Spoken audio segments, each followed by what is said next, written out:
Lecture de la compilation post-mortem des écrits de Ellen G. White intitulée Messages choisis, volume 2. Chapitre 24. Un mot aux plus âgés. Le soleil du soir, doux et productif. Un véritable ministre du Christ devrait progresser continuellement. Le soleil du soir de la vie peut être plus doux et plus abondant en fruits que celui du matin. Il peut continuer à grandir et à augmenter en clarté jusqu'au moment où il s'efface derrière les collines de l'Occident. Mon frère dans le ministère, il vaut 1000 fois mieux mourir à la tâche dans quelque champ missionnaire, soit dans notre pays, soit à l'étranger, plutôt que de moisir dans l'inaction. Ne vous laissez pas effrayer par les difficultés. Ne vous contentez pas de vous reposer sans étudier et faire des progrès. Sondez attentivement la parole de Dieu, à la recherche de sujets qui serviront à instruire les ignorants et à nourrir le troupeau de Dieu. Soyez si remplis du sujet que vous puissiez tirer des choses nouvelles et des choses anciennes du trésor de sa parole. Vous ne devriez pas vous contenter de ce que vous aviez il y a 10, 20 ou 30 ans, mais vous devriez faire chaque jour une expérience vivante qui vous permette de donner à chacun sa nourriture en temps opportun. Regardez en avant plutôt qu'en arrière. Ne mettez pas votre mémoire à la torture pour y trouver quelques vieilles expériences que vous pourriez raconter. À quoi cela servirait-il aujourd'hui, pour vous ou pour autrui? Tout en gardant précieusement le souvenir de vos expériences passées, vous avez besoin d'expériences nouvelles, fraîches et lumineuses à mesure que vous avancez. Au lieu de vous vanter de ce que vous avez accompli par le passé, montrez ce que vous êtes capable de faire maintenant. Que vos actions servent à vous louer et non pas vos paroles. Quand vous s'accomplisse la promesse divine, les justes croissent comme le palmier, ils s'élèvent comme le cèdre du Liban. Plantés dans la maison de l'Éternel, ils prospèrent dans les parvis de notre Dieu. Ils portent encore des fruits dans la vieillesse. Ils sont pleins de sève et verdoyants, pour faire connaître que l'Éternel est juste. Il est mon rocher, et il n'y a point en lui d'iniquité. Psaume 92, versets 13 à 16. Restez jeunes de cœur et d'esprit grâce à des exercices continuels. The Review and Herald, 6 avril 1886. Aucune excuse pour se relâcher dans la maîtrise de soi-même. J'ai entendu dire par des personnes qui avaient été dans la foi des années durant qu'elles avaient eu l'habitude d'endurer les épreuves et les difficultés, mais que depuis qu'elles subissent les infirmités de l'âge, elles ont éprouvé de grandes angoisses quand des difficultés sont survenues.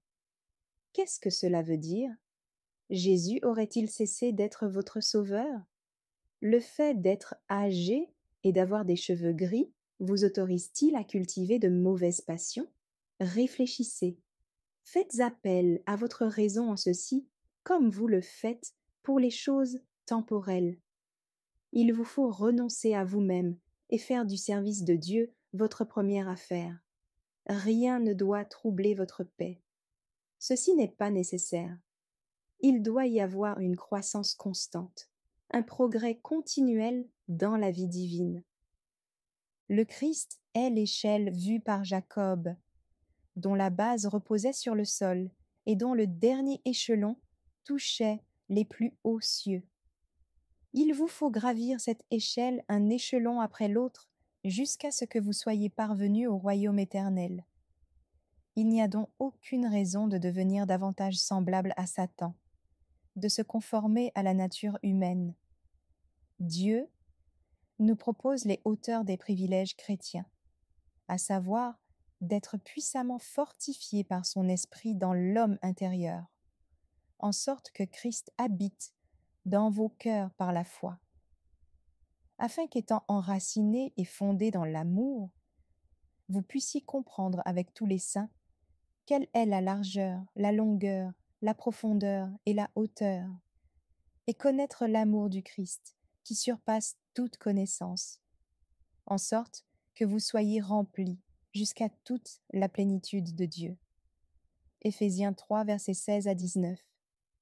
The Review and Herald, 1 octobre 1889. Qu'ils se lèvent et les disent heureux. À 2h30 de l'après-midi, j'ai parlé dans une maison remplie, à Adams Center, New York. À cette occasion, nous avons eu le plaisir de voir des serviteurs de Dieu âgés. Dès le début du message du troisième ange, nous avons connu le pasteur Frederick Wheeler, qui approche des 80 ans. Depuis 40 ans, nous avons été en relation avec les pasteurs H. Wilcox et Charles O. Taylor. Ces porte-étendards sentent le poids des années, tout comme moi. Si nous restons fidèles jusqu'à la fin, le Seigneur nous donnera la couronne incorruptible de la vie.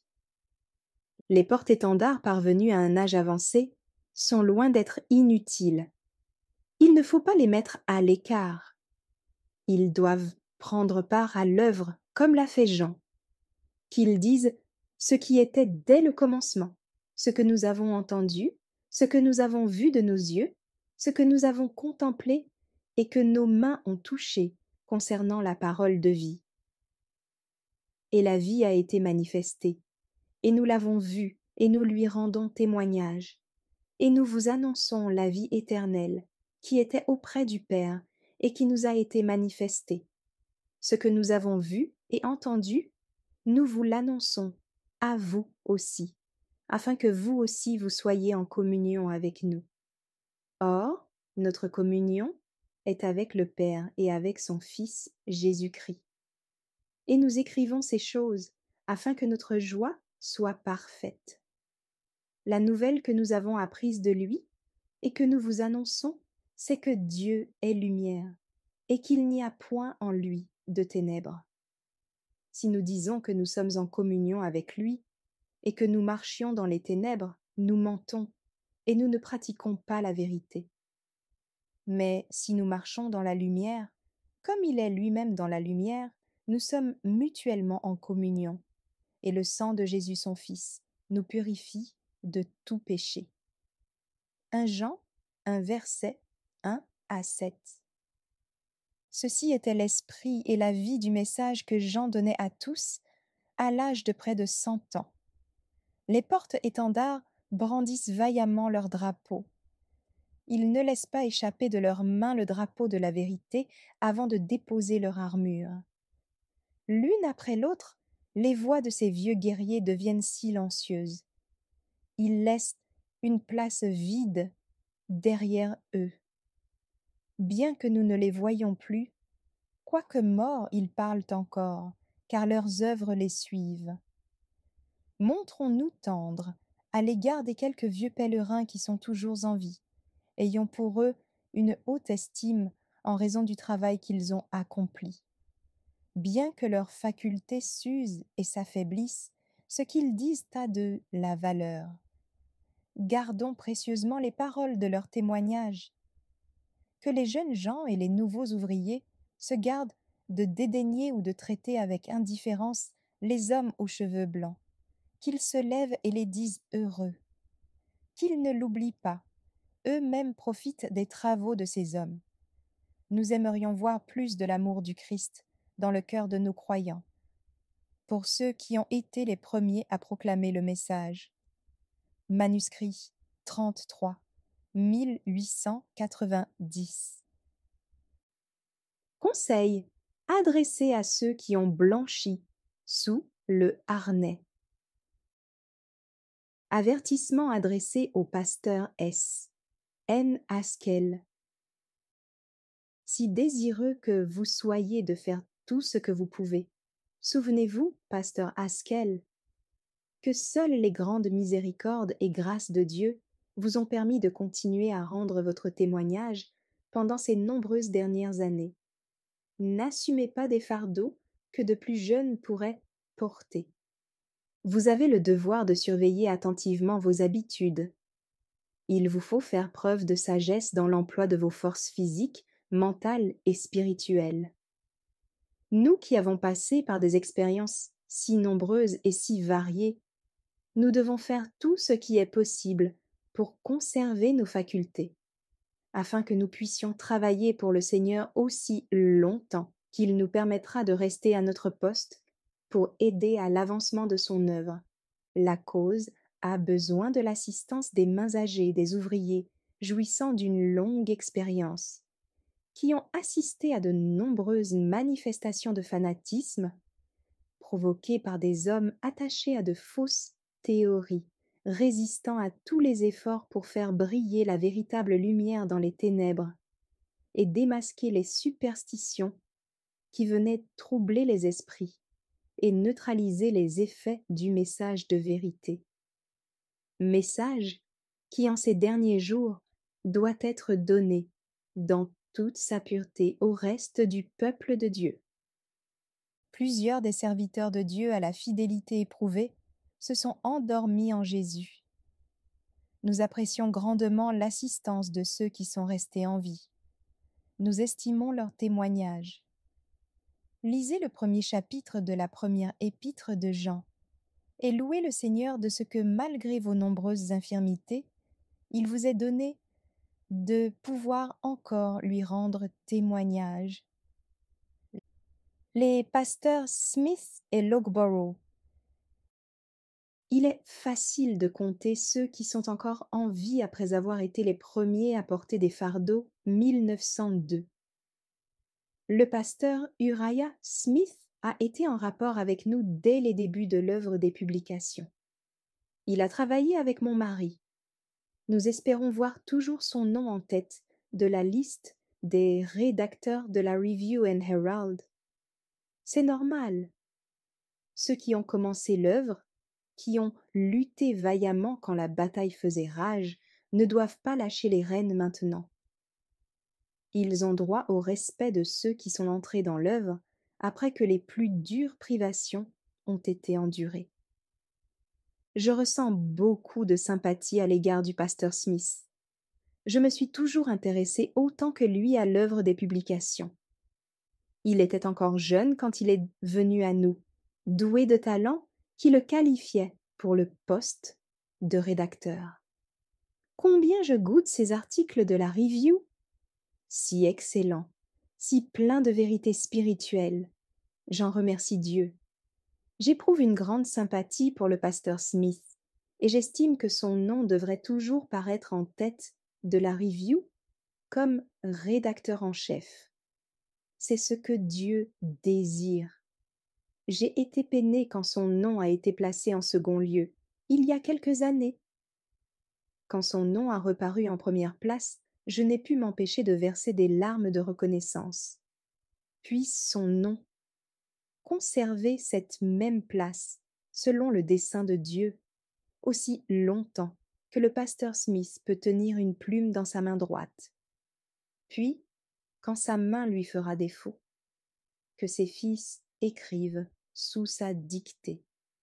Je suis reconnaissante de ce que le pasteur J.N. Loughborough puisse continuer à employer dans l'œuvre de Dieu ses talents et ses dons. Il est resté fidèle à travers tempêtes et épreuves.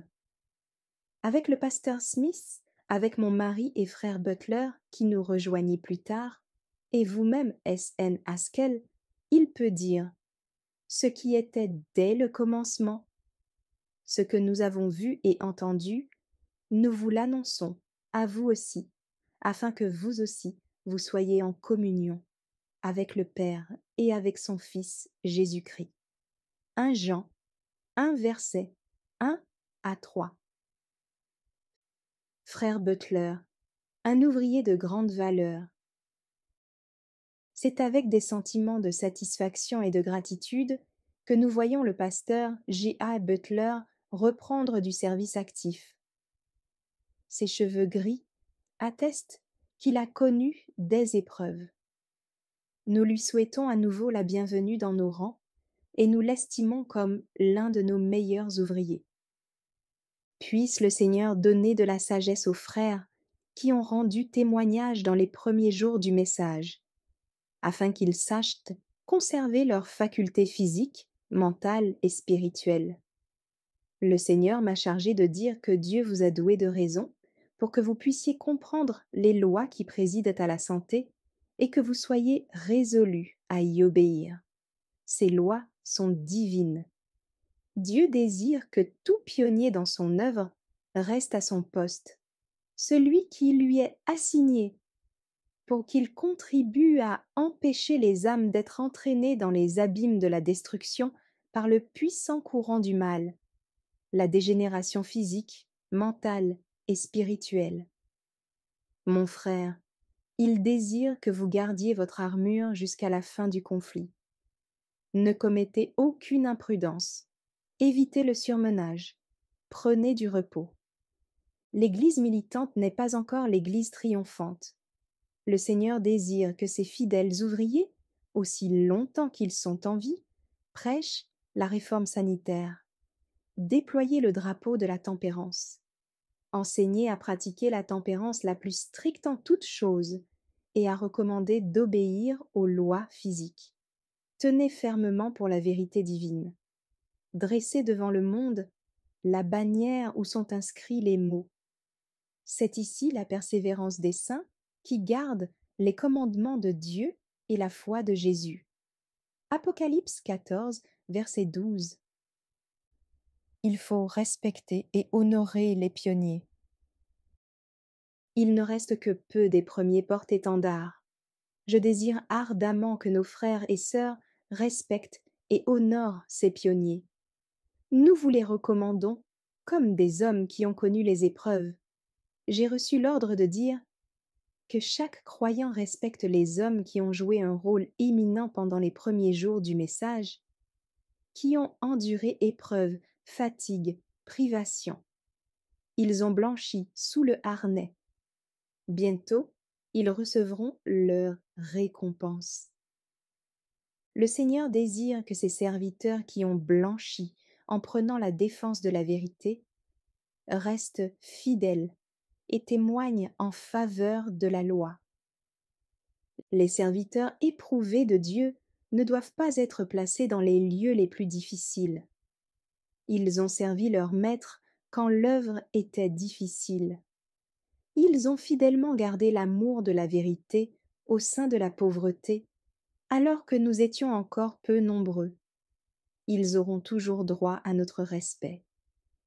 Que ceux qui sont parvenus à la vérité ces dernières années y prennent garde. Dieu désire que chacun prenne au sérieux cet avertissement. Lettre 47, 1902. Les ouvriers-âges doivent enseigner et conseiller. Dieu demande à ses serviteurs âgés d'agir en qualité de conseillers et d'enseigner aux jeunes gens comment se comporter en temps de crise. Les ouvriers âgés doivent, à l'exemple de Jean, rendre un témoignage vivant, fondé sur une expérience réelle. Et quand ces ouvriers fidèles sont mis au repos avec les paroles « Heureux dès à présent les morts qui meurent dans le Seigneur » Apocalypse 14, verset 13. On devrait pouvoir trouver dans nos écoles des hommes et des femmes prêts à relever le drapeau et à le porter dans de nouveaux endroits. Aussi longtemps que les porte-étendards âgés sont encore dans le champ, que ceux qui ont profité de leurs travaux en prennent soin et les honorent. Ne les surchargez pas. Appréciez leurs avis, leurs conseils. Traitez-les comme des pères et des mères ayant porté le fardeau de l'œuvre. Les ouvriers, qui, par le passé, ont répondu aux besoins de la cause, font bien plutôt que d'assumer eux-mêmes tous les fardeaux, de les placer sur les épaules d'hommes et de femmes jeunes, et de les former comme Élie l'a fait pour Élisée. David exprima sa gratitude envers Dieu pour les instructions et les directions reçues. Ô Dieu, tu m'as instruit dès ma jeunesse. Psaume 71, verset 17. Ce qui, au cours de l'histoire du message, ont porté le fardeau et supporté le fait du jour doivent penser: le même Seigneur qui les a enseignés au temps de leur jeunesse et leur a adressé l'invitation. Prenez mon joug sur vous et recevez mes instructions. Matthieu 11, verset 29, et leur a donné la lumière de la vérité, est tout aussi disposé à enseigner les jeunes d'aujourd'hui, hommes ou femmes, comme il l'a fait autrefois pour eux. Les dispenser de porter de lourds fardeaux. Ceux qui ont porté de lourds fardeaux devraient avoir la sagesse de se retirer et de prendre quelque repos. Il convient de décharger ces fidèles ouvriers de trop pesants fardeaux. Le travail qu'ils pourraient faire en tant qu'instructeurs devrait être pris en considération. Le Seigneur les assistera dans leurs efforts pour en instruire d'autres. Aux plus jeunes, le soin de lutter. À l'avenir, l'œuvre doit être confiée à de jeunes hommes robustes, sous la direction de l'initiateur et du consommateur de notre foi. Il peut et veut qualifier des hommes au moment voulu. Il suscitera les personnes capables de livrer bataille pour lui. Son œuvre n'est jamais laissée au hasard. Il s'agit d'une œuvre grande et solennelle qui fera son chemin. Dieu ne veut pas que les pères de cette cause usent ce qui leur reste de vitalité en assumant de lourds fardeaux, que des hommes jeunes prennent sur leurs épaules autant de responsabilités que possible et qu'ils combattent virilement le bon combat de la foi. Le Seigneur sait mieux que les plus sages faire un choix en vue de son œuvre, quelque soin qu'il puisse apporter à cette affaire. C'est Dieu qui établit son esprit dans de jeunes cœurs et leur fait consentir à combattre pour lui dans les circonstances les plus désavantageuses. C'est lui qui inspira Saul de Tarse à lutter de toutes ses forces pour la vérité céleste qui lui avait été révélée, contre des apostates qui eussent dû l'appuyer. Les serviteurs de Dieu devront affronter aujourd'hui les mêmes difficultés que Paul a connues. Quelques-uns de ceux qui arborent pour le drapeau de la vérité ont déjà fait cette même expérience. De tels hommes sont appelés à prendre la défense de la vérité. S'ils continuent à se laisser instruire, ils pourront être employés par Dieu à défendre sa loi. De jeunes hommes doivent se joindre à des ouvriers expérimentés. Les ouvriers âgés ne doivent pas s'imaginer qu'il leur incombe de porter toutes les responsabilités, tous les fardeaux. De nouveaux champs d'activité s'ouvrent constamment devant nous. Que les jeunes se joignent à des ouvriers expérimentés, connaissant les Écritures, ayant depuis longtemps mis en pratique les enseignements de la parole, qui s'appuient sur le Christ jour après jour, qui recherchent le Seigneur comme l'a fait Daniel, qui 3 fois par jour offrait à Dieu ses requêtes. Il cherchait la source de la sagesse et de la puissance chez celui qui est riche en conseils. La vérité, telle qu'elle est en Jésus, l'épée de l'esprit, à 2 tranchants, c'était l'arme dont il se servait. Par la parole, par l'esprit, par le principe, les hommes qui ont placé en Dieu leur confiance doivent donner l'exemple aux jeunes qui leur sont associés. Ces fidèles serviteurs de Dieu doivent se lier à de jeunes hommes par les cordages de l'amour, car ils ont été eux-mêmes attirés vers eux par les cordages de l'amour du Christ. The Review and Herald, 20 mars 1900. Continuant à rendre témoignage tout en avançant en âge. Cher frère G.A. Butler, je désire ardemment que les vieux soldats qui ont blanchi au service du Maître continuent à rendre leur témoignage selon les besoins, afin que les plus jeunes dans la foi comprennent l'importance des messages que le Seigneur nous a donnés en ce moment de l'histoire de la terre. Notre expérience n'a rien perdu de sa valeur. Je remercie Dieu pour la moindre parcelle de la parole sacrée.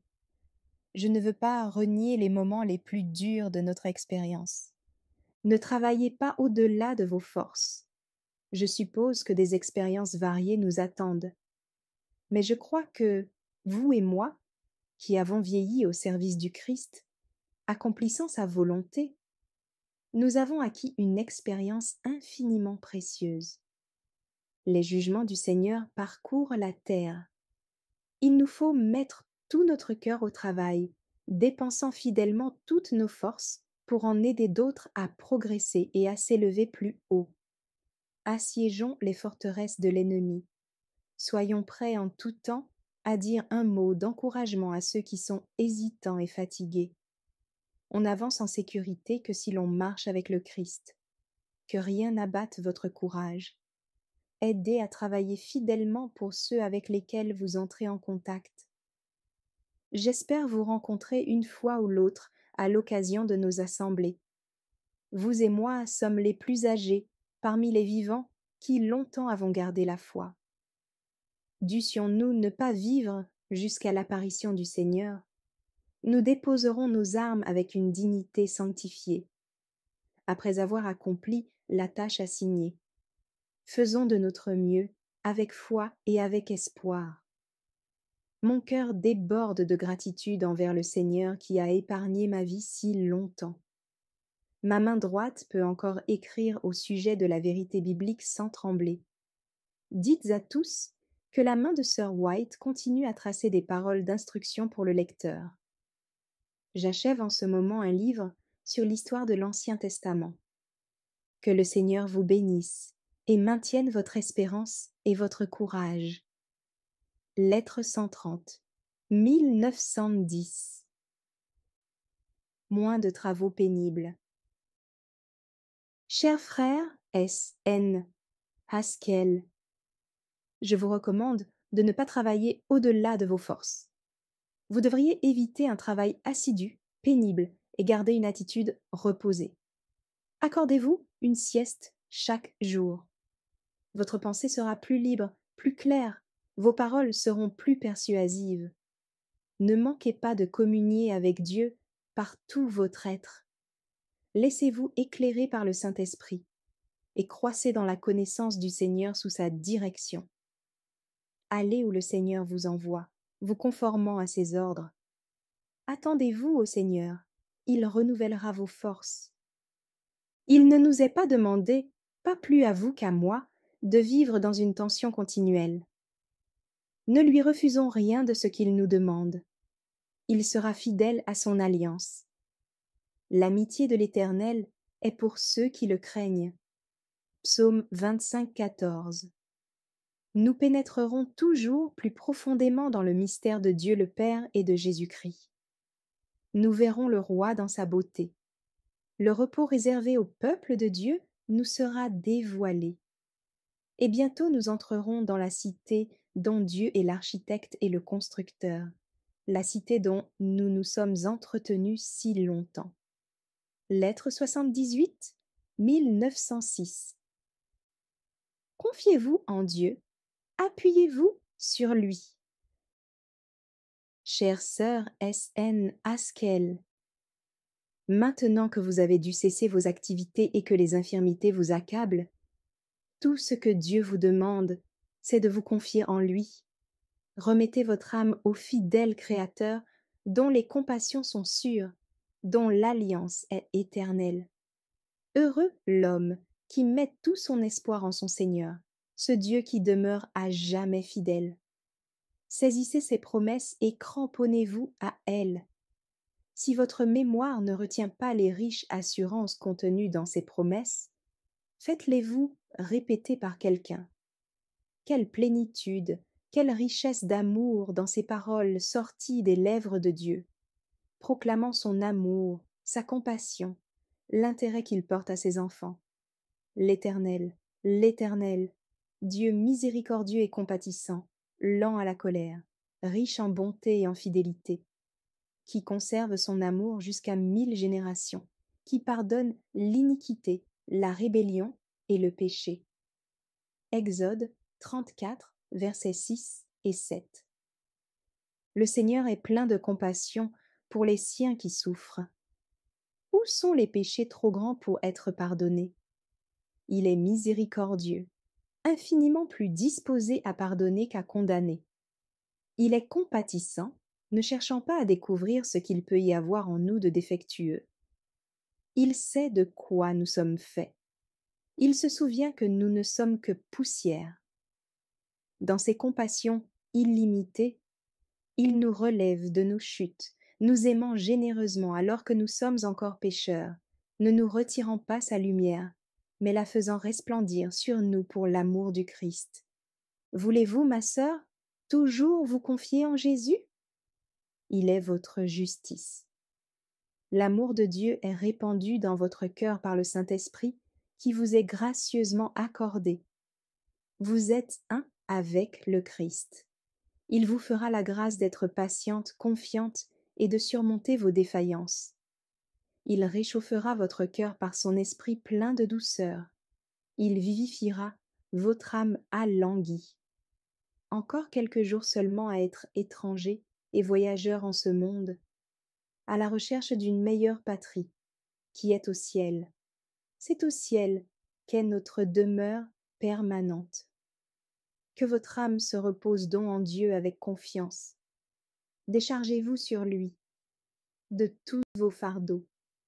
Combien de fois votre cœur n'a-t-il pas été touché par la beauté du visage du Sauveur, charmé par son caractère aimable et calmé par le souvenir de ce qu'il a souffert?